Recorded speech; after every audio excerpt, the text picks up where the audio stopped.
శ్రమ కలుగక ముందు నేను త్రోవ విడిచి తిరిగి తిని, ఇప్పుడు నేను నీ ధర్మశాస్త్రమును అనుసరించి నడుచుకొనుచున్నాను.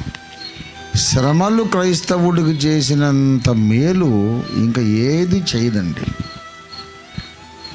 సుఖము చేసినంత కీడు ఇంకేది చేయదు.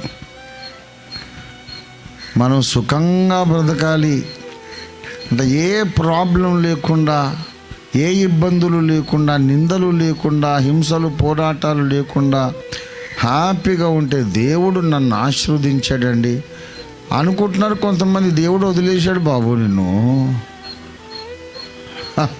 అది ఆశీర్వదించడం కాదు. ఇది నాకు అవసరం లేదులే పోరా అనుకున్నాడేమో. మరి దావీదుకు ఎందుకు అన్ని హింసలు, ఇర్మియాకి ఎందుకు అన్ని శ్రమలు, పౌలుకి ఎందుకు అన్ని శ్రమలు? వాళ్ళని ఆశీర్వదించలేదా దేవుడు? వాళ్ళు ఎంత దీవించబడ్డారంటే, వాళ్ళు లోకాన్ని విడిచి వెళ్ళిపోయి 1000 సంవత్సరాలైనా వాళ్ళని తలుచుకోకుండా మనం బ్రతకలేకపోతున్నాం ఒక్కరోజైనా. అంతగా ఆశీర్వదించాడు దేవుడు. గనక శ్రమలేని జీవితం దేవుడు ఆశీర్వదించిన జీవితం కాదు.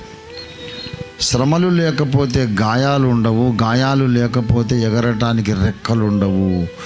ప్రతిరోజు నువ్వు ఎగరేది నేర్చుకోకపోతే 2వ రాకడలు కూడా ఎగరలేవు. ధైర్యం తెచ్చుకోండి. ఈ శ్రమల మధ్యలోనే కొంత ఆదరణ, నెమ్మది, ఆశీర్వాదాలు ఉంటాయి. ఆనందం ఉంటుంది.